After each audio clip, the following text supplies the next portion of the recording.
What's going on, everybody? C4 here. Welcome back to the channel, and today is the day we've all been waiting for. A minute and a half-ish to go until we get the College Football 26 official Dynasty deep dive. We're going to react to the trailer. Looks like it's about to be 5 minutes, and then we'll follow it up, taking down the entire blog in the Campus Huddle deep dive. Very excited to get into some College Football 26 Dynasty. I was able to get access to the beta, which is, and we've been told, that's not the final build of the game, but a lot of issues that I personally had in College Football 25 as it relates to the Dynasty side of things absolutely got fixed and tweaked, which is awesome. I mean, it's all you can ask for. And I think a more immersive step forward is what we need. We don't need them to reinvent the football wheel here. College Football 25 is probably the best football game ever made without taking the nostalgia glasses and disrespecting them, right? I think, I saw an argument, I think it was Fedler made it, streamer, that like if you could play one game for 1 month of football, what would you pick? I think the answer for me right now, out of any football game in the world, it would be College Football 25. So if College Football 26 continues just to move that ball forward, I don't need a Hail Mary. We don't need an absolute shot play. But what we do need is progress in the right direction. And from the beta and from what we're about to see here today, I think that's exactly what we're going to get. Now, while we still have some timer just chipping away, if it is your first time stopping by, don't be afraid to hit that subscribe button, smash the like button if you enjoyed. I have plenty of College Football 26 videos coming. I have tomorrow a huge breakdown of all the teams in a tier list that you should consider for your College Football 26 Dynasty, so make sure you stay tuned for that. But we're going to absolutely pop off with rebuilds and main channel Dynasty once College Football 26 drops. Here we go! Improvements to Dynasty and EA Sports College Football 26 are focused around adding authenticity to every Dynasty run, while also delivering on community feedback. Oh, there we go. We get some coaches there. For the first time ever, you can I mean, we needed real coaches, right? Kind of killed the immersion with all the generic coaches. College football coaches. To ensure each coach That's cool. Okay, you have for the most part the likenesses we completely rebalance on point. types and abilities and enhanced playbooks with over What the hell's Billy Thompson, LSU coach? So they clearly are just showing they don't have everybody. CEO like Kirby Smart 1 week and a program builder like Lane Kiffin the next. Wow, Lane Kiffin, let's go. Joey Freshwater. This new depth also offers more options when creating your own coach, giving you more control over the path you ultimately take. I mean, that's cool. We got more customization options for the coaches. They were pretty bad. Didn't have a good amount of faces. Couldn't have an old guy. No guys with beards. Of course, no coach excels at everything. So hire coordinators who complement your strengths or shore up your weaknesses. And make sure to That's pretty in line with last year. You got to have a good coaching staff to balance out your tree because you just don't have enough points. Don't know if they're going to say it or not. Okay, maybe I was going to say. Last year, coaching went to level 50 from the beta. It was raised to level 100. Now, things cost a little bit more to upgrade, but you're still technically getting more points to be upgrade your tree, which I personally thought needed to get tweaked last year, so I'm happy that we got it. And making your initial archetype choice more meaningful. New scaling archetype costs encourage more intentional choices as you progress. Now, advancing within your specialty, like moving from recruiter to elite recruiter, is more affordable than a path that requires learning a new skill set. Still think some of the unlock requirements were a little difficult for smaller school team builders, which is an issue last year. Like, oh, you gotta have top 5 recruiting classes. Pretty much impossible to get when you're doing like a cupcake team. Well, the trophy room is back. That is awesome. We were so badly missing that last year. The new college football history feature serves as a college football history book. Unless you compare your program to the all-time greats. That's cool. I mean, anything like that, that simple menu immersion is huge. We've revamped the transfer portal to create more realistic player movement, especially among the 4- and 5-star players. Now, from 2,000 up to 3,500 athletes can enter the portal each season. So that was something I definitely noticed and wanted to take notice of in the beta. Was I thought the transfer portal was not great, not fun. It was just brutal every year you look in it, especially if you're a good team. It's like only 2 stars wanted to come to your team. Like unbelievably unrealistic. Was very frustrating. completely revamped and a much funner, realistic experience in the transfer portal, which is huge for the offseason because in 25, I felt like the portal was kind of wasteless. Some coach abilities can impact dynamic deal breakers, providing strategic recruiting advantages. That's sick. New dynamic dev traits have a bigger impact on player growth. Look at that. along with more Can I pause this as we go through it? 59 I don't think I can total because it's player live. archetypes. But look, you can see actually how your player's going up, especially at the end of training camp. In college football 25, when your player would go up in training camp, it was like, So progression feels what happened? And look, you can now spend your points as you upgrade your players. So you can pick and choose what you get the upgrade. costs. So the further a prospect lives from your campus, the more recruiting hours a visit costs. There you This go. simulates an authentic recruiting challenge faced by Faraway all players, you programs. gotta go with your pipelines, baby. Don't go with your pipelines. They're gonna be expensive. Recruit nationally.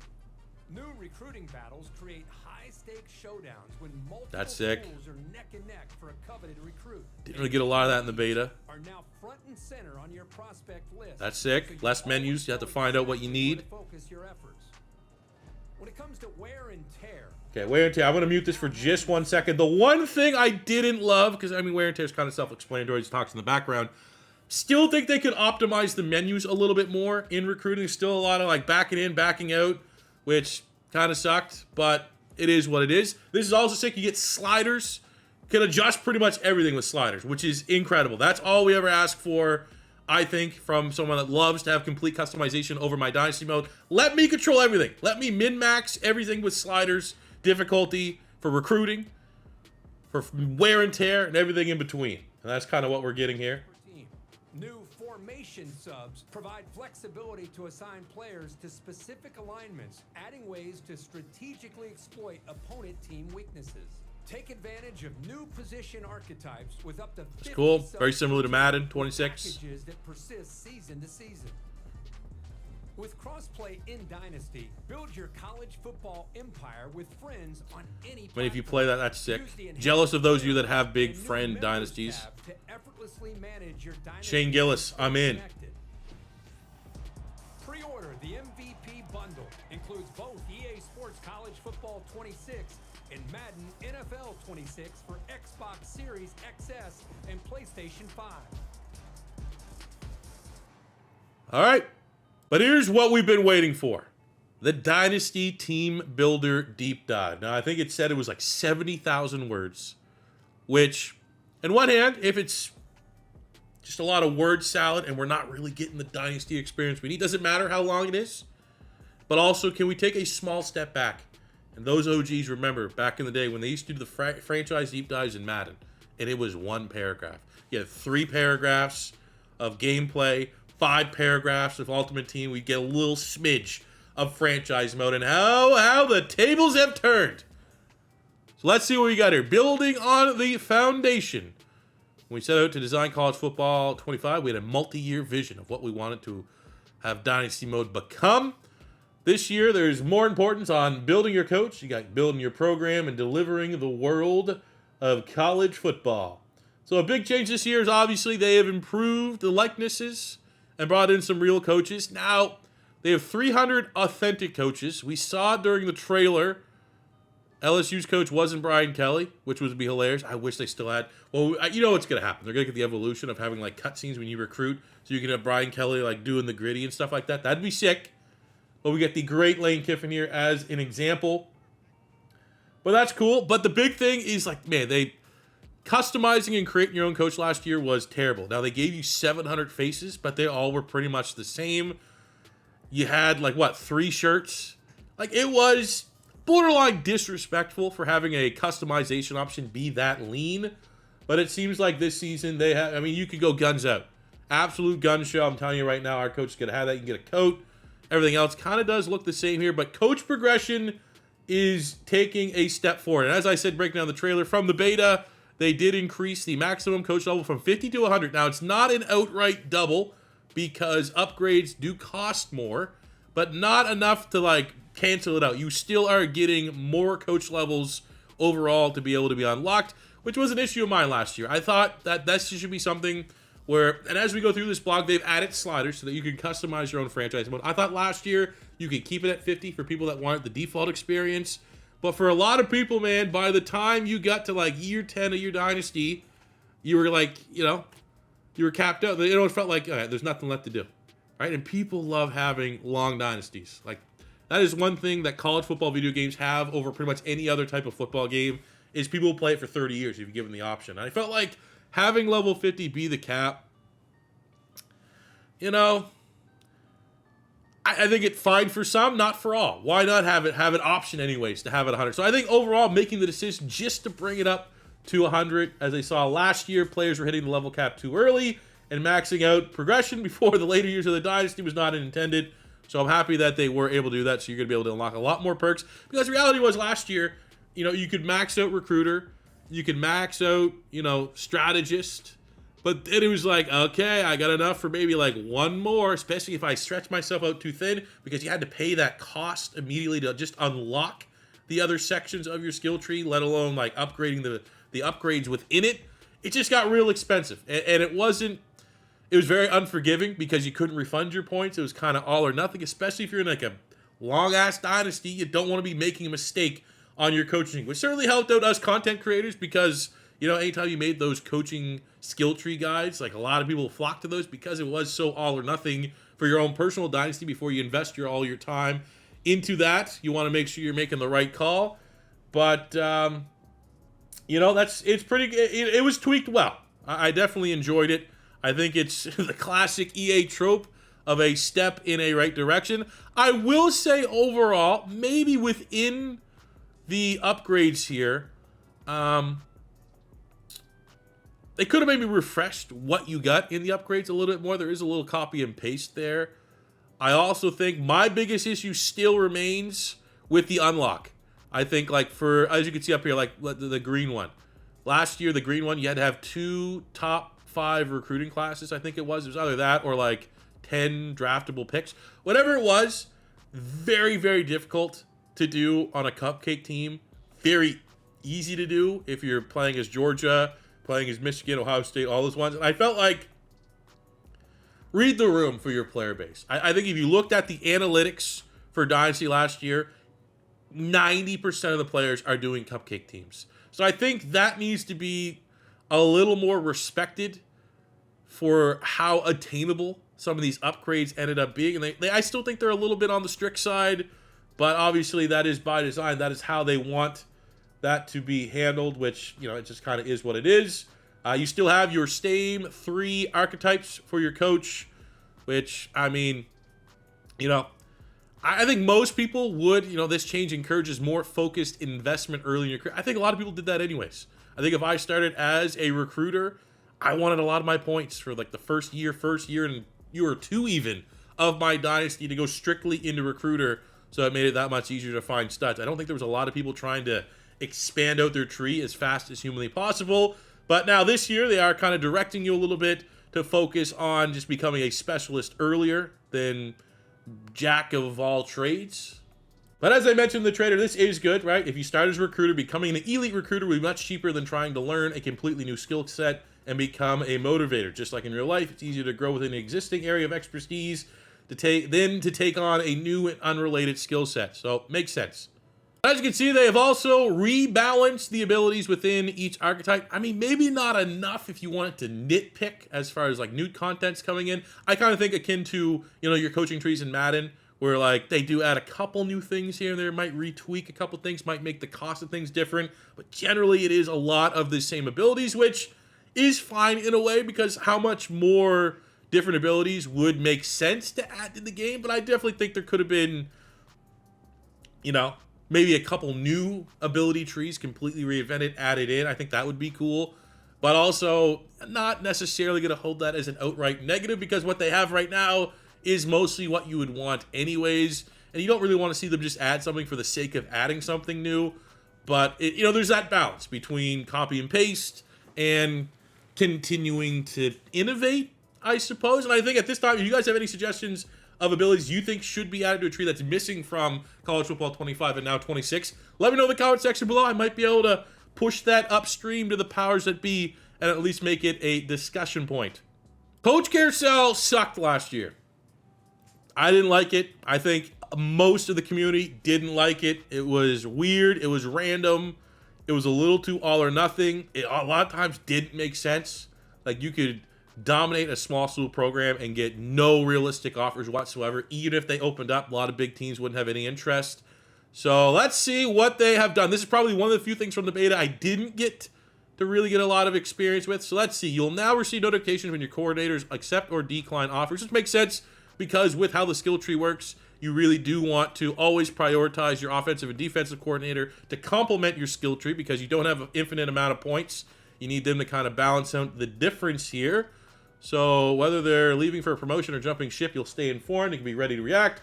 With coordinators playing such a pivotal role, your team's performance and your coach overall development, we've added 3 new program builder abilities that give you more control over the hiring and retention process. So there you go. Forever Home, Deal, Sweetener, and Cream of the Crop. Cream of the Crop sounds pretty nice. I like the look of that. We've also rebalanced offer logic so that head coaches at top-tier programs now receive better and more consistent job opportunities. Now,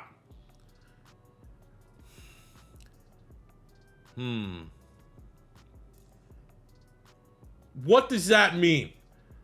Head coaches at top-tier programs. That doesn't necessarily mean what we need. Now, if you start as offensive coordinator at Alabama, you want to do that full long grind and not get a head coaching job. But it says head coaches. Like, I don't love that wording there, if I'm going to be honest with you. Head coaches at top-tier programs were not the issue with the coaching carousel. It was great head coaches at small school programs not getting the adequate amount of nice job offers when they hit the portal in the offseason. And then in turn, it'd be like, well, if they kind of just use top-tier programs, if it was this, coaches at top-tier programs get better offers. Okay, that'd be good because if you want to start your journey as an OC at a big-ish program, you're going to get really nice offers to make the jump to become a first-time head coach. But I'm definitely suspect of how this is worded, if I'm being honest with you. You saw in the trailer, the trophy room coming back. Sick, right? Like, just one of the common complaints was it was pretty hard, wasn't easy, wasn't fun to go back and look through the history of your dynasty, especially once you got a decade plus in. But now with the trophy room making a return, being able to sit back and look at all the different awards that you've unlocked, and the fact that they have it for different modes here, as you can see, you got Dynasty, Road to Glory, Road to the College Football Playoff, rivalry matchups. That's, it's sick. Anything that just helps with the history of your given dynasty, because when all is said and done, whenever you say at the end of year 20, you're in a super long dynasty, you want to start something different, being able to keep that save, go back and look every now and again. Used to do it all the time in NCAA Football 14. Happy that made a return. We got the transfer portal. I think those were the 2 areas of concern for my personal, if I was power ranking what I wanted to see changed and get fixed and improve in college football 26. 1 was the transfer portal. 2 was coaching carousel. 3 was how the levels of your coaching skill tree kind of worked out. We already have the levels of your coaching skill tree get tweaked out to level 100, even though, again, things cost a little bit more. It's still generally open things way up. 2 is we got potentially the coaching carousel worked out. I didn't love the wording there. Wasn't able to really see it out in the beta too much. If anyone else has feedback, I'm going to reach out on Twitter, see if I can get some sort of response to it. But it looks like it was addressed in some way, shape, or form. But now we have a look at the transfer portal. In college football 26, we have the same core goals in mind: making recruiting feel personal, differentiating players and regions, and making the portal even more authentically unpredictable. From the way prospects evaluate schools to how expectations evolve over time, building your program now means more than just landing talent. It's about understanding it, developing it, and keeping it. So taking a look at the portal, some schools will see a mass exodus. Others stay completely untouched. That's the unpredictability of the portal. Now you will see a consistent portal of around 2,000 players. Now, I don't know what we were getting last year. Would have been cool in this if they just showed the outright comparison, where if last year was, 600-700 players, now it's up to 2,000. Would be cool. As part of this rebalance, we've also changed how we assign star ratings to transfer prospects. In 25, players were assigned their star rating based off of their overall. Now star rating is more heavily influenced by a player's position and class year. For example, an 85 overall freshman quarterback will be scored higher than an 85 overall senior guard. Okay. The transfer portal isn't just a mechanic, it's a philosophical choice. Do you build for the future with high school talent or lean into immediate impact veterans? Kind of like a Colorado versus Clemson debate here. This applies to retaining your own roster. Managing player expectations is just as important as recruiting new talent. In today's game, players want more. More playing time, more exposure, more alignment with their goals, and sometimes those expectations change over time. That's where the update in deal breakers is going to come in. We've defined the playing time. See, that's something that's huge. Thought there was a lot of teams, especially when you look at their depth chart, where it's like there's, and I mean, you experience it too. When you had a really good roster, think of just the offensive line. I remember my last rebuild that I did, right? I did Kent State. You'd have like 5 tackles that are 85 overall. There's just no way possible those guys would realistically be sticking around. So the fact that playing time deal breaker is substantially more difficult, I think that's going to be awesome. And it's going to definitely, for other teams, especially when you're starting as a cupcake school, it's going to populate the transfer portal to a good amount. As long as those players are just a little bit more interested in some of these programs, I think that that's going to be huge. But I think that's also the easiest way. That's the easiest way to make sense to improve the portal and what players are actually hitting the portal and what quality of good players are hitting the portal is by making the playing time deal breaker, you know, the most important one. Not the only thing, but maybe the most important thing. Makes a lot of sense. And then they just have the whole Jalen Hurts. Shout out Jalen Hurts getting a paragraph in the college football deep dive. In college football 26, same logic now applies. 5-star prospects, highly rated players, and quarterbacks will evaluate playing time, even if it isn't their listed deal breaker. If they're not getting on the field or see a logjam, they may decide it's time to leave. This helps prevent stockpiling talent in a way that doesn't reflect real-world behavior and makes roster management feel more dynamic and authentic. Very good. Ooh, Alabama getting absolutely demolished in the portal there. So college football, all deal breakers had a fixed grade requirement of B-. College football 26, we now have dynamic deal breakers, a system that actively reflects a player's evolving and changing expectations over time. As a player becomes more talented and productive, I mean, that makes absolute complete sense. They're just breaking down the Nico situation at Tennessee. With his rising profile in the NIL space. Okay, yeah, yada, yada, yada. So, yeah, I think that makes a whole lot of sense here. You can also build your coach and staff to significantly impact your ability to manage evolving player expectations and retain your roster. Okay, lower the bar ability in strategists. This lowers the grade threshold required to meet a player's deal breaker up to a maximum of full letter grade. Okay. Purchase the family atmosphere ability within the master motivator, which make players less likely to transfer the deal breakers. So that's pretty sick.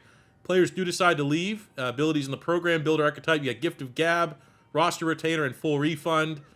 Sick. I love that. I love being able to unlock and prioritize if you want to spend your points to make sure you don't get absolutely smashed in the transfer portal.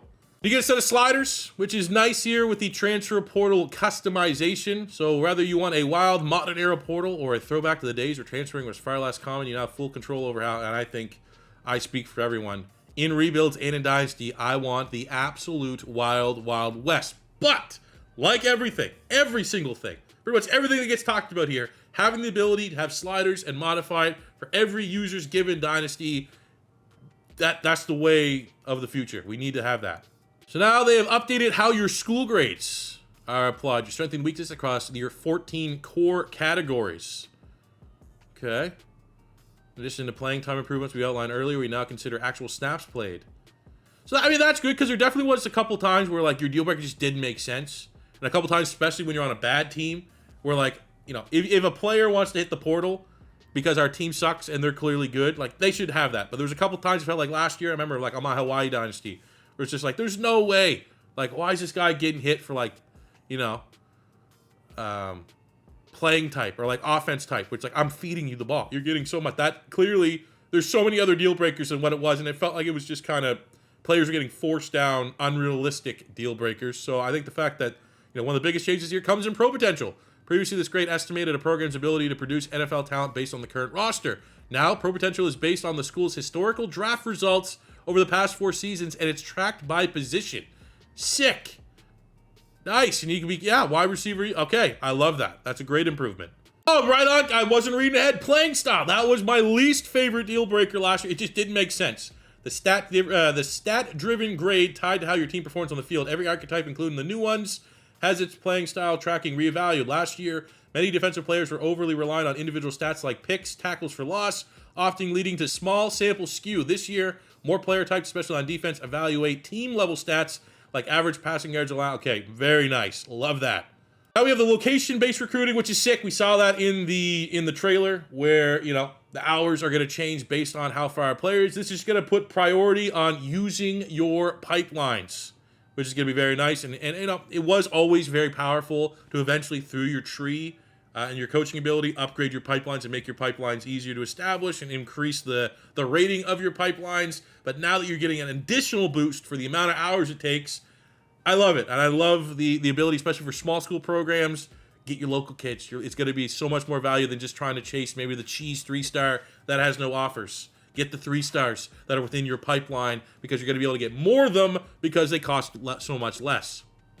We also got ways to maximize your visits with the CEO archetype. Now includes more the merrier, the ability to double the number of players who can visit your campus on a single week, increasing the cap from 4 to 8. Nice. You also have in strategist. The benefits can stack even further. The strategist perk grants bonus XP for every recruit who visits during a win. So if you're hosting a full slate of 8 visitors, you potentially have the chance to significantly boost coach XP across the board. Love it. Location-based recruiting creates a sharper divide between the haves and have-nots and reinforces the importance of building a recruiting strategy that reflects your program's reach, identity, resources, aka pipeline.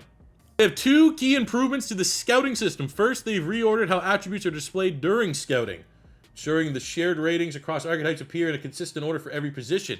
College Football 25, this often made comparing prospects at the same time frustrating. Yep. Especially within the same ratings would appear at different spots on the archetype. Yep. So if you look at a deep threat, you know, you'd expect like the second and third one would be speed and acceleration. But you look at physical, speed was like bottom left side. Very frustrating. So that is certainly going to help.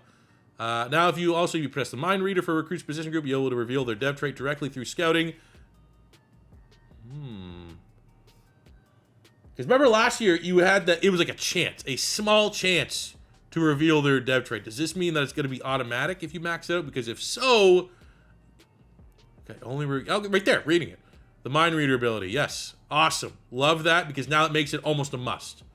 It went from kind of like, oh yeah, what's the actual probability that I'm getting? I could spend all the way, and it was expensive to get mind reader, and it didn't guarantee. You had to wait till the very end, or you bring them into the visit. Again, if you're a smaller school, you just don't have the hours to bring a lot of guys into visits. So now the fact that it's an automatic thing, I like that. And the addition of recruiting battles, which you saw in the portal on College Football 25, there's moments where 2 schools were locked in a close recruiting race, and it wasn't always clear which and why one team ultimately won out. Could feel a little random. Yep.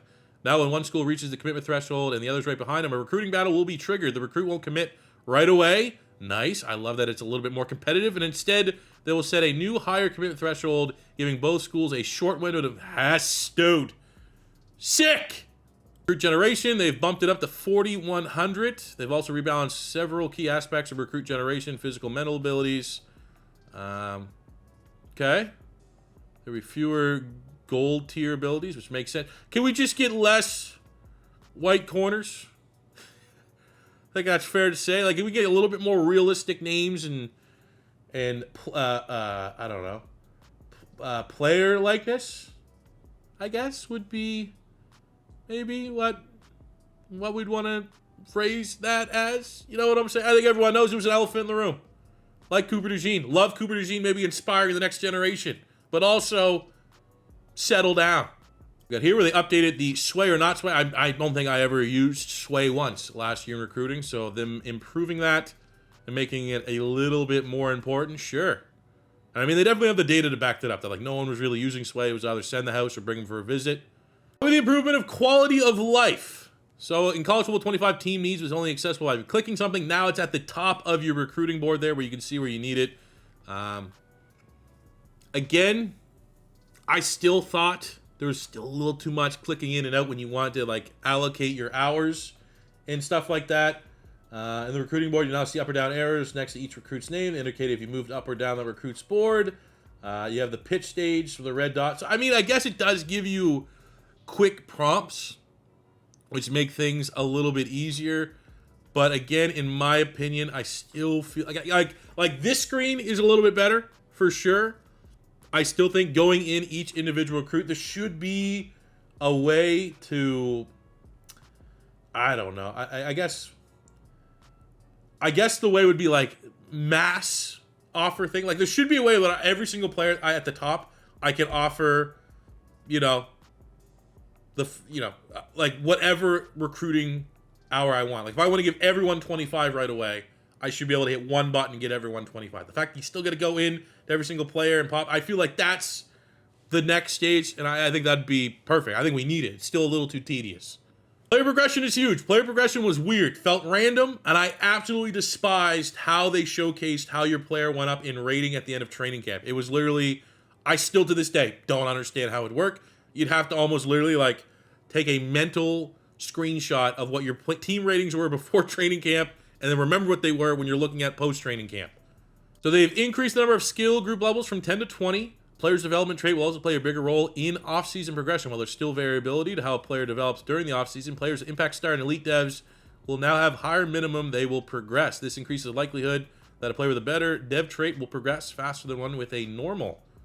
Last year we had freshmen undergo, that was cheese last year, was redshirting your freshmen, so they would absolutely pop off. Last year, your school's athletic facilities grade in my school now increases the amount of progression your players receive. No different than the real world, with school with the best sports performance and nutrition programs seemingly perform at a higher level than the rest. The higher your athletic facilities grade is, the bigger player progression boost you get. Interesting. That could be something that's huge when you're trying to decide who do you want to use for your dynasty. Like if you're looking for like a sub 75 overall team, kind of a cupcake team, maybe the team that has the best athletic facilities could be the tiebreaker for you deciding that's the one you want to use. Updated the physical ability threshold and how they are going to unlock, which is cool. Platinum Shifty now requires 97 and 96 as opposed to like just having 95. Okay. You know, kind of cool. Don't necessarily think that was something that needed to be super tweaked, but I know there was a lot of people that honestly would try to cheese and like switch player positions around to get around some of the ability upgrade systems. So like that's been tuned. That's nice. Ooh, players can now upgrade their dev trait during off-season progression. That's something I was screaming immediately last year. Why don't players go up dev trait? Performance is determined on the season stat line relative. This is what we had in Madden. Upgrading a dev trait is not guaranteed. Oh yeah, baby. Oh. Thank you. What I was saying, thank you very much. We also have the manual progression, which is sick. Being able to, it was so lame last year when your player still had room in a skill gap and it was just randomly applied to something else that you did not want whatsoever. Like you'd literally be like, okay, looking at this, like clearly in this situation, like you'd want, route running your hands for Ryan Williams. He's not ever going to be a power guy, but he could pop off and the game would just randomly be like, all of his points are going to power. So the fact that you can control that, even though manual progression can offer a significant advantage in shaping player growth, so when it's turned on, it comes with a default 25% progression nerf. But much like anything, it's going to be a slider, so this nerf is fully customizable. Okay, sick. I like it. And I think, I'm going to say right now, most rebuilds, turn on manual. Here's if they have nerfed position changes a little bit. I'm going to guess, I didn't test this out in the beta, but like last year you can move an offensive lineman to tight end, was super cheesy. You can move a wide receiver to running back, and it was insane. Like you could take a 77 wide receiver and make them like a 92 running back in one off season. So literally, for example, shifting a running back to wide receiver results in a smaller drop in development ceiling. Okay. Rather prior positions are in terms of required. I mean, so they nerfed it a little bit, but I don't think it's going to be probably too extreme. Which, I mean, especially for that one, wide receiver to running back, like it's very realistic that could happen. And I mean, maybe the opposite. I don't think you're going to see a lot of linemen move to tight end, but you could see some tight ends move to linemen. A lot of times you see like a lot of players. How many players? Like TJ Watt, JJ Watt. Like those guys started as tight ends and then they moved to defensive side of the ball. So that should be available. If you just have a big time athlete that can play different positions, having maybe overly harsh and punishing position changes would prevent you from doing some things that happens a lot in real life. A big little blurb here about how to manage wear and tear. I thought last year, though, overall, it was fine. You know what I'm saying? I don't think that was something that was necessarily crazy. I do love how with the auto subs. You can tweak it. I love how the subs in games, just like one quick menu we saw during the gameplay deep dive. I love that quality of life improvement. Less menus, everything that's just there at the click of a button is always going to be a huge plus for me. Just continue to elaborate on how much and how many different sliders they're going to give you to customize your Dynasty mode, which the more the merrier. I bet you I could still look through all this and say, give me more sliders. Breaking down all the different history in the menus. Again, helps with the immersion. Feel like, you know, I'm not a developer, but feels like it's definitely low effort to include those things in the Dynasty. That's only going to help people get that much or immerse in their 30-year Dynasties. That's cool. Now, player cards are a little bit cleaner to see all their awards. So, like when they're declaring and when they're leaving, you can kind of reflect a little bit on what they're able to achieve. Through here, they've added like some more stats and stuff like that. I don't know if they're actually going to break it down. One thing that was not great, and this is something that could change from the beta to full launch. No, last year, just running backs never had any rushing yards. Rushing yards were very unrealistically low. Like, how many times would you do, especially if you're simming, your running back would have like 600-700 yards rushing. Just didn't make sense. From the College Football 26 beta that I was playing, they weren't maybe perfect, but I would say across the board, a lot more 1,000-yard plus rushers than what we saw in 25.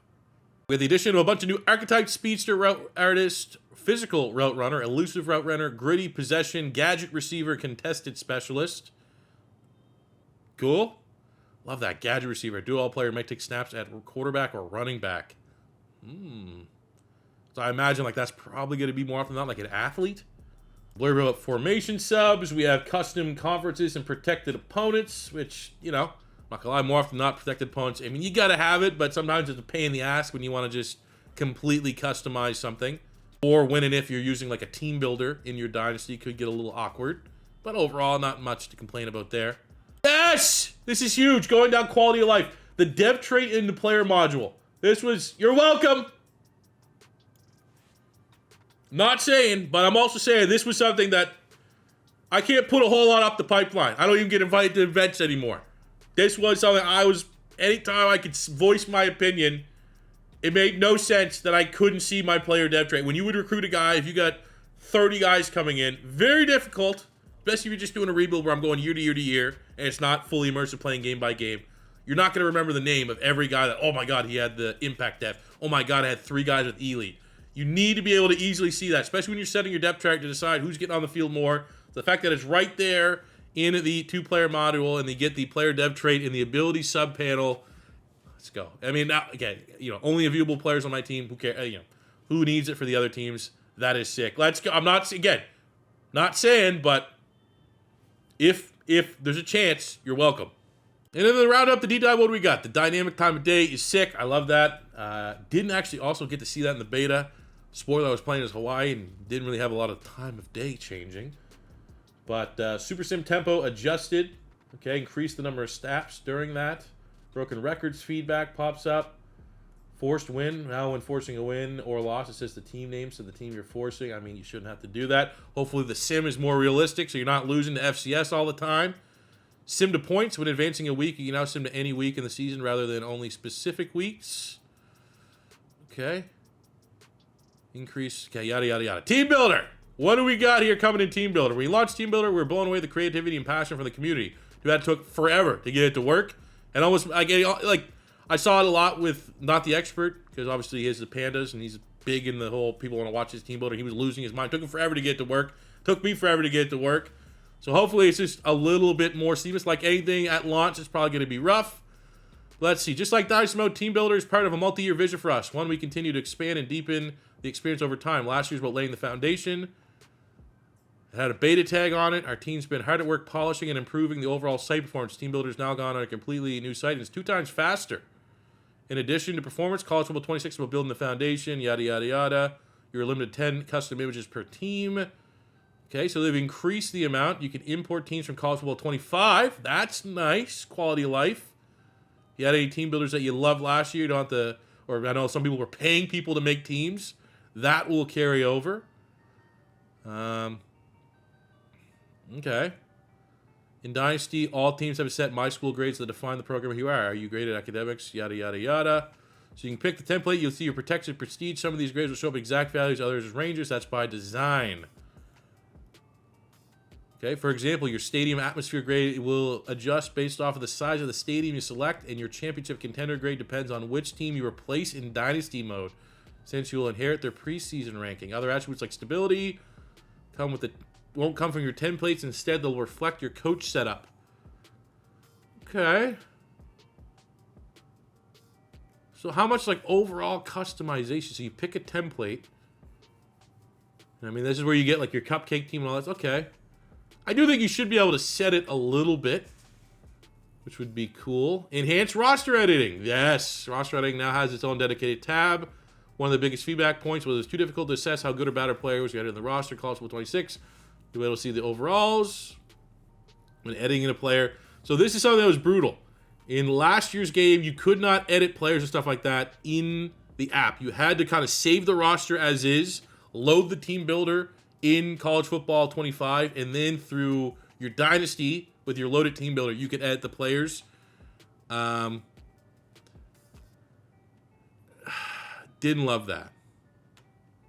And there's a chance what I just said, it's reversed. You could edit the players on the white website, but you couldn't. I think that's what it was. I think I just literally reversed what it was.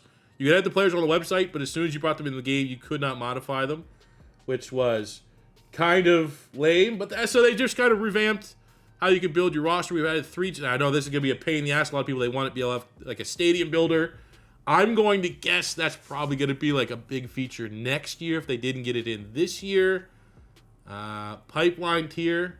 So you can choose your pipelines. That's cool. You can choose your rival. Okay, there we go. That was something that I was worried about. Being able to choose your rivalries is pretty cool as well. All right. I mean, that's nice. I think the thing that's going to stick out here for Team Builder fans and people that are looking for this, because I saw from the chat from the video trailer, people were like, where's Team Builder? Is they're going to be probably pretty pissed off that you're going to have generic stadiums, but I think all the other customization options added into Team Builder is going to be a plus.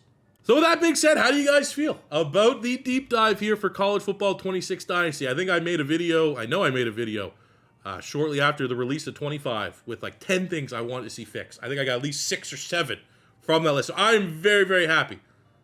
You know, all the things that I wanted pretty much got there. Dev trade increases, training camp overhaul from a menu standpoint, transfer portal updates. We got, hopefully the coaching carousel is in a little bit better spot. Again, a little weirded about the wording there. I don't know how deep I'm going to get into Team Builder, but it seems like for the most part, outside of the stadium and no create a stadium, the Team Builder improvements are awesome. Skill tree, coaches are now level 100, over 50, which is sick. I'm a happy camper right now. I'd love to hear what you guys think in the comment section below. If it is your first time stopping by, hit that subscribe button. We're getting ready for College Football 26 season. We're going to say it every year, but this year in particular, it's going to be my year. We're going to pop off between rebuilds, main channel Dynasty, maybe even a team builder. We're going to have a great time, so make sure you hop on the train right now. Hit that like button if you are hyped for College Football 26. Tomorrow, I'm going to have a new College Football 26 video, a power rankings video. I'm going to look through every single team that's in the game, and I'm going to power rank what the tier list is for Dynasty options. Now, I recorded this video I had no idea how long it was going to be. I just kind of did my own thing. Ended up being well over an hour long, so apologies, but also you're not going to find a more thorough breakdown. We're using the pre-launch ratings that I've dropped. Find some underrated studs, especially for those cupcake programs. It's going to be very useful if you're still undecided who you want to rebuild in College Football 26. That being said, that's going to do it for me today, guys. Thank you very much for watching, and until next time, it's your boy C4 saying peace out, love ya, have a good one.